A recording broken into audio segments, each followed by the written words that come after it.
South ఇండియాలోనే అతి తక్కువ ధరలకి రత్నాలనందించే ఏకైక సంస్థ 6JVR.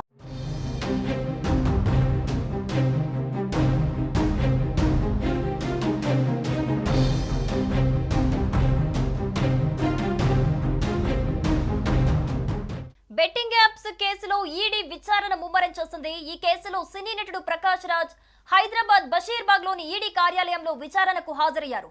హైదరాబాద్ సైబరాబాద్ పోలీసులు నమోదు చేస్తున్న ఎఫ్ఐఆర్ ఆధారంగా ఈడీ ఈ కేసును విచారిస్తోంది. బెట్టింగ్ యాప్ల ప్రమోషన్ కేసుకు సంబంధించి అధికారులు పంపిన నోటీసులకు ఆయన స్పందించారు. ఇందులో భాగంగానే విచారణ కోసం అధికారుల ముందు హాజరయ్యారు ఆయన. ప్రస్తుతం అధికారులు ఆయనను ప్రశ్నిస్తున్నట్లుగా సమాచారం అందుతోంది.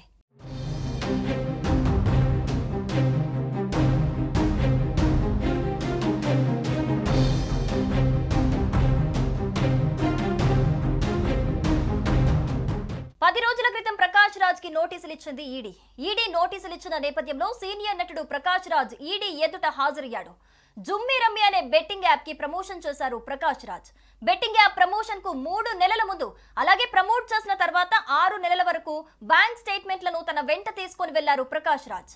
బ్యాంక్ అకౌంట్ స్టేట్మెంట్లను ఈడీ అధికారులకు అందజేశారు ప్రకాష్ రాజ్. అయితే ప్రకాష్ రాజ్ తరపున వచ్చిన అడ్వకేట్ ను విచారణ గదిలోకి అనుమతించలేదు ఈడీ అధికారులు. ఈడీ ఎదుట హాజరైన ప్రకాష్ రాజ్ కు అధికారులు ప్రశ్నల వర్షం కురిపిస్తున్నట్లుగా తెలుస్తోంది.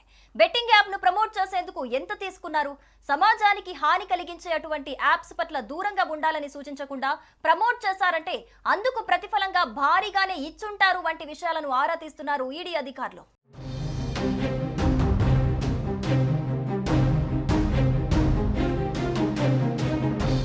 బెట్టింగ్ యాప్ల ప్రమోషన్పై గతంలో నమోదైన కేసుల ఆధారంగా ఈడీ దర్యాప్తు చేపట్టింది. పంజగుట్ట, మియాపూర్, సూర్యాపేట, విశాఖలో నమోదైన కేసుల ఆధారంగా విచారణ కొనసాగిస్తోంది ఈడీ.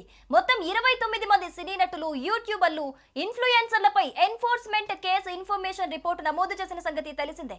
నిందితులు జంగిల్ రమ్మి, జీత్ విన్, లోటస్ 365 తదితర బెట్టింగ్ యాప్లకు ప్రమోషన్లు చేయటం వివాదాస్పదమైంది. వీరి ప్రమోషన్ల ప్రభావంతో పలువురు యువకులు బెట్టింగ్ లో డబ్బులు పెట్టి మోసపోవడంతో పాటు కొందరు ఆత్మహత్యకు పాల్పడ్డారనే ఆరోపణలున్నాయి. ఈ క్రమంలో బెట్టింగ్ యాప్ల నిర్వాహకులు వేల కోట్ల డబ్బు కొల్లగొట్టినట్లుగా తెలుస్తోంది. ఇక మరోవైపు సినీ ప్రముఖులు బెట్టింగ్ యాప్స్ ను ప్రమోట్ చేయటం వల్ల ఎంతో మంది ఆకర్షితులై భారీగా ఆర్థిక నష్టాలు మూటగట్టుకుంటున్నారని, కొందరు తీవ్ర నిర్ణయాలు తీసుకున్నారన్న ఆరోపణలు కూడా ఉన్నాయి. ఇప్పటి వరకు 36 మంది సినీ ప్రముఖులకు ఈడీ నోటీసులు పంపినట్లుగా సమాచారం. వారి ప్రమోషన్ల వల్లే ప్రజలు బెట్టింగ్ కు ఆకర్షితులయ్యారని, దానివల్ల మానసిక, ఆర్థికంగా దెబ్బతిన్నారని బాధితులు పోలీసులకు ఫిర్యాదు చేశారు. బెట్టింగ్ యాప్స్ ను అరికట్టేందుకు తెలంగాణ ప్రభుత్వం ఇప్పటికే చర్యలనైతే ప్రారంభించింది. ప్రభుత్వ ఆదేశాల మేరకు పోలీసులు దర్యాప్తును వేగవంతం చేయగా, అదే సమయంలో ఈడీ కూడా తనదైన శైలిలో విచారణను కొనసాగిస్తూ ఉంది. ఇక ఈ కేసులో ప్రకాష్ రాజ్ విచారణ ఎలా సాగుతుందో, తదుపరి చర్యలు ఎలా ఉంటాయన్నది ఇప్పుడు అందరిలో ఆసక్తిగా మారింది. ఇప్పటికే టాలీవుడ్ నటులకు ఈడీ నోటీసులు పంపగా రానా దగ్గుపాటి ఈ నెల 23న హాజరు కావాల్సి ఉంది. పలు కారణాల వలన తర్వాత హాజరవుతానని చెప్పినట్లుగా సమాచారం అందుతోంది. ఇక ప్రకాష్ రాజ్ ఈ నెల 30న హాజరు కాగా, మంచు లక్ష్మి ఆగస్టు 13న విచారణకు హాజరు కావాలని ఈడీ నోటీసులు పంపిన విషయం ఇప్పటికే మనకి తెలిసిందే. నటుడు ప్రకాష్ రాజ్ పై కూడా పోలీసులు కేసు నమోదు చేయడంతో ఆయన గతంలో ఓ వీడియో విడుదల చేసిన సంగతి తెలిసిందే. 2016లో తాను ఆ యాడ్ చేసిన మాట వాస్తవమేనని, ఆ తర్వాత తప్పు అని తెలుసుకొని మళ్ళీ చెయ్యలేదని ప్రకాష్ రాజ్ ఎక్స్ప్లెయిన్ చేశారు. అందరినీ ప్రశ్నించే నేను సమాధానం చెప్పాలి అని ప్రకాష్ రాజ్ సమాధానమిచ్చారు. తాజాగా విచారణకు హాజరు కావాలని పోలీసులు నోటీసులు ఇవ్వడంతోనే నేడు ఈడీ ఎదుట ప్రకాష్ రాజ్ విచారణకు హాజరయ్యారు. ఈ విచారణలో ఏం చెబుతారన్నది ఇప్పుడు ఆసక్తికరంగా మారింది.